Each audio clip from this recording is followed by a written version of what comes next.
Dengan selesainya tahapan rekapitulasi DPSHP tingkat kabupaten dan kota, berdasarkan Peraturan Badan Pengawas Pemilihan Republik Indonesia Nomor 4 Tahun 2023 tentang pemutakhiran data pemilih dan penyusunan daftar pemilih dalam pemilihan umum dan Peraturan Komisi Pemilihan Umum Nomor 7 Tahun 2023 tentang perubahan Peraturan Komisi Penyelenggaraan Pemilih dalam Pemilihan Umum dan Sistem Informasi Data Pemilih.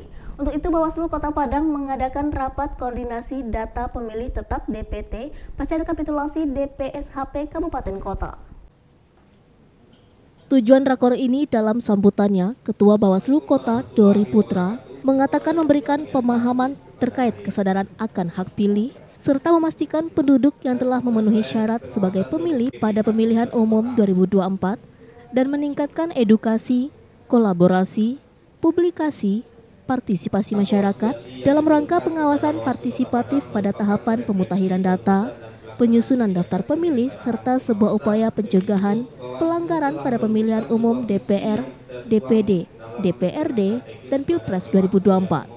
Bawaslu Kota Padang Rakorni mempunyai sasaran terutama kepada internal, yakni Panwascam, bersama jajaran dalam pelaksanaan tahapan pemutakhiran data dan penyusunan daftar pemilih serta memberikan pemahaman kepada peserta eksternal yakni Polres Padang, KPU Kota Padang, Kesbangpol dan media untuk memahami dan koordinasi bagaimana bentuk untuk mewujudkan pemilu yang berintegritas dalam pelaksanaan pemutakhiran data dan penyusunan daftar pemilih.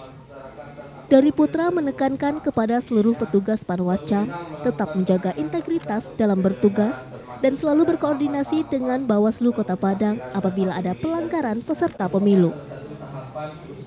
Kita mengadakan rakor DPSHP, kita memberitahukan kepada Panwascam bahwa rapat pleno di tingkat kota terkait DPSHP sudah selesai dan data itu sudah diturunkan oleh KPU Kabupaten Kota. Data DPSHP ini diturunkan ke KPU Kabupaten Kota ke PPS untuk diumumkan kembali dan untuk menerima masukan dari masyarakat. Kita mengumpulkan Panwascam 11 kecamatan agar mereka mengetahui dan mengawal PPS supaya PPS nanti menindaklanjuti setiap masukan masyarakat, kemudian memastikan PPS itu melakukan pemeliharaan data terkait DPSHP ini supaya jika nanti ada pemilih yang benar-benar belum masuk kepada DPSHP ini bisa dimasukkan jika ada masukan masyarakat. Ada pemilih yang tidak memenuhi syarat itu bisa dikeluarkan melalui masukan masyarakat tersebut. Makanya kita mengumpulkan Panwascam ini untuk menyamakan persepsi terkait bagaimana pengawasan di rekapitulasi DPSHP ini. Itu. Apa penekanan bagi Panwascam sendiri? Ya, kita menekankan kepada Panwascam agar mereka lebih solid lagi dalam mengawasi PPS karena tahapan yang sekarang ini memang berhimpitan dan mereka juga nanti diharapkan bisa sembari melakukan pengawasan lain juga mengawasi tahapan DPSHP ini lebih rinci lagi seperti itu. Komisioner Bawaslu Provinsi Sumatera Barat, Divisi Pencegahan, Humas dan Permas Muhammad Kadafi menegaskan kepada Bawaslu Kabupaten Kota dan Pawascam serta desa maupun nagari dalam tahapan proses penetapan data pemilih agar dicermati kembali yang sudah di-tag dalam DPS tersebut dan mengalami keraguan-raguan, contohnya nama ganda serta informasi yang tidak sesuai. Maka ini penting disampaikan kepada pihak KPU karena data pemilih ini harus dijaga dengan baik sehingga proses pemilihan umum berjalan aman serta tidak ada sengketa ke depan. Rakor ini dibuka langsung oleh Ketua Bawaslu Kota Padang dan peserta dari jajaran Panwascam, Polres Padang, KPU Kota Padang, dan Kesbangpol Kota Padang.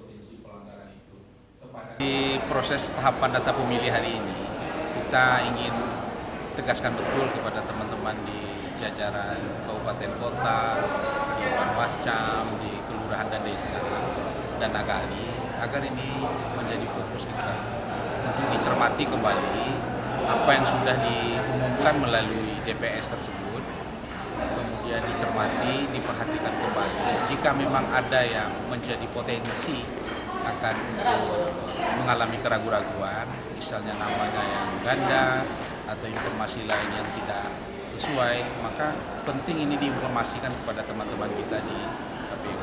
Sebab tugas utama kita memang memastikan bahwa di seluruh negeri data pemilih ini mesti dijaga dengan baik dan tidak ada satupun orang yang sudah wajib pilih yang tidak bisa menjadi pemilih. Ini tugas utama kita untuk melakukan pengawasan. Nah, untuk menghambat potensi itu terjadi, makanya validitas data pemilu ini penting. Jadi kami juga di Bawaslu mengajak semua pihak terlibat secara partisipatif. Apalagi teman-teman peserta pemilu sebagai user utama dari data pemilih ini. Nah, kewajiban kami memastikan data pemilih ini valid. Nah, tentu nanti bisa dipakai oleh teman-teman peserta pemilu guna di tanggal 14 Februari 2020. Jadi kalau ini sudah kita lakukan, tentu insya Allah yang bisa memilih yang tadi disampaikan tidak akan lagi yang bisa memilih dari satu tempat ke tempat yang lain kalau datanya sudah valid. Makanya tugas kita mengawasi agar semuanya bisa menjadi valid. Dari Padang, Sumatera Barat, Tim Liputan iNews melaporkan.